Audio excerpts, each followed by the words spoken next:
Hello' everyone. যোৱাকালি বজাৰ পৰা ইয়াত দোৰোণ বন আৰু ঢেকীয়া শাক আৰু কলমৌ শাক সৰু আলুগুটি আনিছিলোঁ। তাৰপিছত মই ভাবিলোঁ এয়া এখনি ধুনীয়াকৈ ভাজি বনাম। তাৰপিছত সেইবাবে বজাৰখন উলিয়াই ল'লোঁ। তাৰপিছত এটা কথা জানেনে বাৰু, দোৰোণ বন খালে যে পেটৰ কাৰণে আৰু বিষৰ কাৰণে খুবেই ভাল, আপোনালোকে খাবচোন দেই। তাৰপিছত মই কাপোৰ মেলিলোঁ।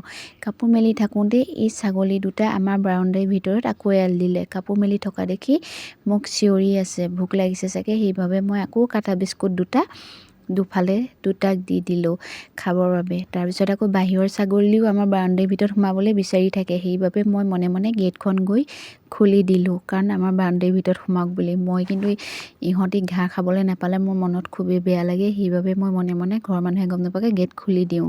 আৰু এইফালে আকৌ কলাইটো আকৌ আহিলে। আৰু মই ইমানেই ভাল পাওঁ জীৱ জন্তু, কিয় নাজানো, মানে মই জীৱ জন্তু য'তেই দেখোঁ লাগিলে লগত গৈ খেলি থাকোঁ। ভিডিঅ'টো ইমানেই আছিলে, বা